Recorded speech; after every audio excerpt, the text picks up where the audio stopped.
Celui qui fonctionne. Marine Le enfin, Pen. Excusez-moi, car je sais qu'on ne me refusera pas. Très bien. Alors, vous dites qu'il est... Non, il n'est pas dans le fantasme. Il est dans la description de sa réalité. Je ne veux pas vous priver de parole. Voilà. Je veux juste qu'on puisse parler de ce pourquoi nous sommes réunis ce soir. Mais Voilà. ça. Alors, Frédéric Lefebvre voulait réagir. Ça, on s'est réunis pour ça. Entre autres. Juste sur ce qu'on appelle l'affaire Polanski. Et l'affaire Mitterrand. La première chose que j'ai dite. Non mais là, enfin moi j'ai pas lu ce livre. Yves Calvi dit que c'est un fantasme. Vous dites que c'est la réalité. Écoutez, j'en sais rien. J'ai pas lu le livre. Mais moi, je veux simplement parler, puisque vous m'avez mis en cause, sur l'affaire Polanski. Sur l'affaire Polanski, qu'est-ce que j'ai dit? J'ai dit, personne n'est au-dessus des lois, personne n'est en dessous des lois.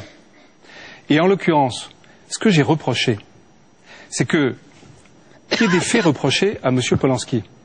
C'est une évidence. Qu'on qualifie ensuite de viol, ça, c'est pas une évidence. Parce que, y compris aux États-Unis, chacun sait, c'est pour ça qu'il faut faire attention à ce qu'on dit, chacun sait que c'est pas ça qui lui est reproché aujourd'hui. Mais, ce qui est grave, c'est qu'on est attendu 32 ans, que comme par hasard, au moment où on s'attaque, le monde entier, la France en particulier, et les États-Unis, au secret bancaire en Suisse, on est tout d'un coup trouvé intelligent, au moment d'un festival, d'aller arrêter M. Polanski, qui, franchement, n'est pas quelqu'un qui vivait dans le secret et caché, il vivait aux yeux de tous depuis plus de 30 ans. 4 demandes d'extradition. Et donc, je dis simplement qu'il y a eu, une volonté de faire un coup spectaculaire de la part de la Suisse pour montrer qu'elle l'avait plus blanc que blanc, dans une affaire qui est beaucoup plus complexe que ce qu'on dit. Et moi, de temps en temps, Madame Le Pen, ce qui m'importe, c'est la victime. Et moi, j'aime bien qu'on écoute les victimes. Or, il se trouve que dans cette affaire, la victime, à plusieurs reprises, notamment à 2 reprises, Monsieur, a demandé... Vous n'allez pas sur ce terrain-là. Si, il est extrêmement glissant pour vous et pour M. Polanski. Écoutez.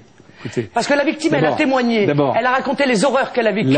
Elle a été payée $200 000 pour se taire. Et elle n'en peut plus d'entendre parler de cette affaire parce que M. Polanski a fui la justice pendant 30 ans. Et il s'est réfugié en France parce qu'il savait qu'il ne pouvait pas extrader en France. Mais continuez à défendre M. Polanski. Et demain, vous défendrez M. Mitterrand et d'autres. Il y en a d'autres, d'ailleurs, dans le gouvernement à défendre sur ce terrain-là, monsieur. Vous vous amusez. Non, je m'amuse pas du tout. Ça m'amuse pas du tout. Vous vous amusez à mélanger des choses et c'est un procédé qui malheureusement est un procédé classique du Front National. Vous vous amusez à mélanger des faits qui n'ont rien à voir, en assénant des vérités qui n'en sont pas. Oui, laquelle, monsieur? Mais ce que vous avez dit à l'instant. Et quoi, laquelle? Quelle vérité? On peut revenir au sujet. Oui, moi je veux bien qu'on revienne au sujet.